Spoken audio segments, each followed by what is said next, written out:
Yo, what's going on, you guys? Look, Rat Pack here, back in another Clash Royale video. Before we get into this, I just want to point out, yes, I did tilt. I was in Masters 3, but I don't really F with ladder anyway, so I'm not too worried. But today's topic of the video is how to do better in war, how to build a better deck, how to just attack better with the cards you're given, how to make the best with what you got. Because if you guys know, depending how well your clan does in collection days, that's huge. You can get a level 6 P.E.K.K.A. to where if your clan did horrible, you can get a level 6 P.E.K.K.A. To whereas if your clan did great, you can get a level 13 P.E.K.K.A. So it really does matter. So we're in third place right now, 14th place. I won my war in all three collections. I have the most cards collected, and I won my war deck because I'm a god tier player in war. Psych. So let's check the war deck. This is the war deck I used. A little Goblin Giant Sparky with Musketeer for support, Knight for defense, Wall Breakers for offense, Tester for defense, obviously, Zap, and Rocket offensively or defense. You whatever is best suited. So that's the deck I went with. The cards, I go Lava Hound. So first you always want to look at level. Sorry, I'm getting ahead of myself. You always want to look at level. Now, obviously, I'm not going to use the level 5 Zappies or the level 6 Cannon because that's just pointless. Level 8 Golem. No, we're not using level 8 Golem.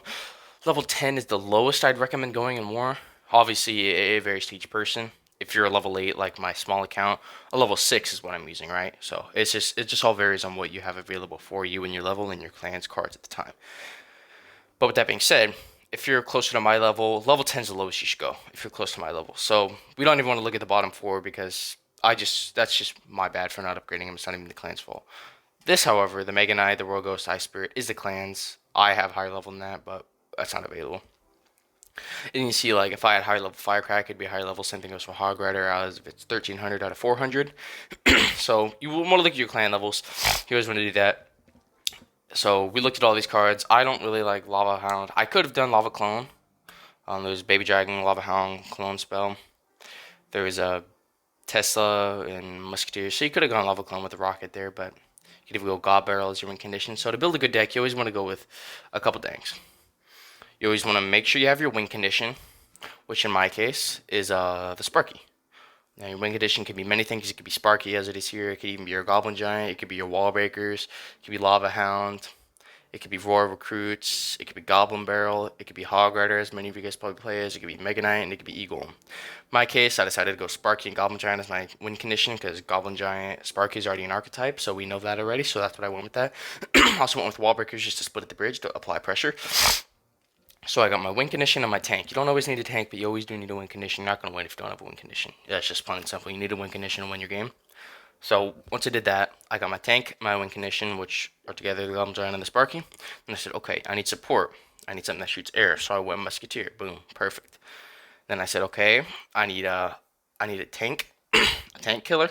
Which in this case, I didn't have Valkyrie. I could have gone Mini P.E.K.K.A, but I decided to go Knight just to cut down on the elixir cost. So do need a tank killer. Tank killer, what does that look like? Could be Mini P.E.K.K.A, Hunter. Yeah, Mini P.E.K.K.A, Hunter, Lumberjack even. So you either want a tank killer, or a mini tank. So in my place, I want mini tank, which is in my case a Knight. It could be a Valkyrie. It could be Rascals even. They have good health. So yeah. And then you always want your building if you can. My building is Tesla. And then you always want at least two spells, if not three, sometimes even four. So I went Zap for my low spell, and then Rocket for my high elixir spell. So that's how you build your deck. You need your tank, your win condition. You need your air, your support cards, your defense, your mini tank or tank killer, and then your 2, 3, maybe even four spells depending on the deck you're going for. So that, and of course your building. So once you have that, that's how you build your deck. Okay. Now you do that in ladder. You do that in in a war, obviously, as I just pointed out. Now here's my war day replay, which was earlier. So I was like one of the first people to attack. So we're just gonna analyze this game mode. So what is level 12 against another level 12?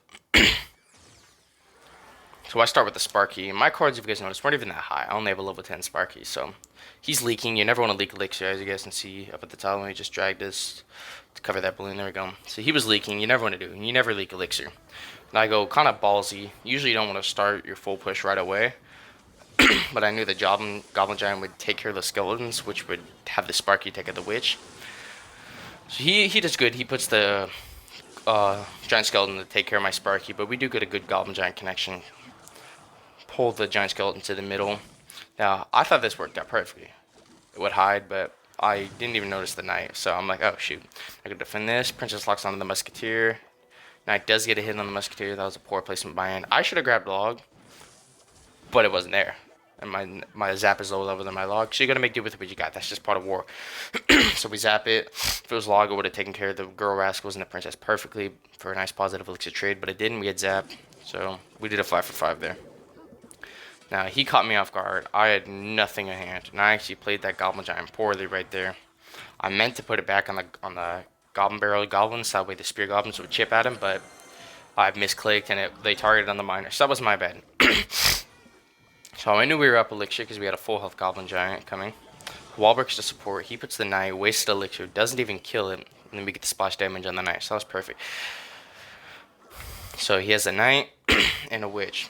I was waiting to see if I could get anything else, but I was about to leak, so I decided to go rocket, take care of that knight and witch for a positive elixir trade. And we're still in this game, guys. We're only down a little bit. I can rocket later on in the game. I don't even need to go for that left side tower.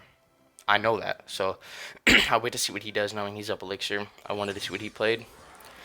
He started leaking again, so I went with Sparky. You always want to count elixir if you can. So I know that's when the math gets a little hard, but you always try to count your opponent's elixir. I always try to have a 1 or 2 elixir guess of what they can be at.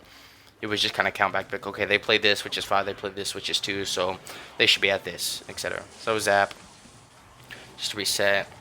Goblin Giant breaks through, but he takes care of my Sparky once more. We go Wallbreakers on the left, just for a 2 elixir to take out of that finish tower. And boom, look at that, perfect. He had to spend 3 elixir for 2 elixir, and I even got the tower down, so that was perfect. Miner coming in. Giant Bomb doesn't take care of the test. Oh, it does, I spoke too soon. So we do that. We use Goblin Giants. Spear Gobs, just gonna let that knight go at the bottom because obviously it's not gonna do much. Both towers are shooting at it. So we use a Goblin Giant to take care of the princesses. He rages the... that was actually a good rage by him. Especially that skeleton. A boom. We knight. I didn't even need to rocket there, that's why I said oops. Because the Sparky took care of the witch and the rascal. I wasn't sure that it was gonna take care of it. I thought the miner was gonna go. So he puts that down. We tried to put the knight down to kite the giant skeleton because we knew it was coming, but we couldn't do it. So that was just a goof on my part. So that was good for him. Giant bomb took care of both those things. Sorry about that. So giant skeleton took care of both those things. Boom, Sparky blows at the boy rascal. Goblin giant took care of the girl rascals. Not fully. We get that witch on Princess Tower for good value right there. Boom. Sparky's alive, cleans up that mess. We go Musketeer in the back just to cycle it because we knew we were going to need to. Zap wouldn't fully counter that. Actually, it would have. I should have done Zap there because of the King Tower activation. So we go Knight. He blocks my Knight with the Knight, keeping his Princess alive. This Musketeer survives. That was huge for me. Slap a Goblin Giant in front of it. He goes Defensive Miner, level 13 Miner. Must be nice, right? He rages up on defense here. I'm looking for a defensive rocket maybe. I go Sparky here. Weird Tesla placement, but it worked. Takes care of that Goblin barrel. We didn't have a hard counter for the Goblin barrel, which kind of sucked. He kind of has a little bit of log bait deck, if you guys can tell, with the Rascals, the Princess, and the Goblin barrel. So me not having log really sucked.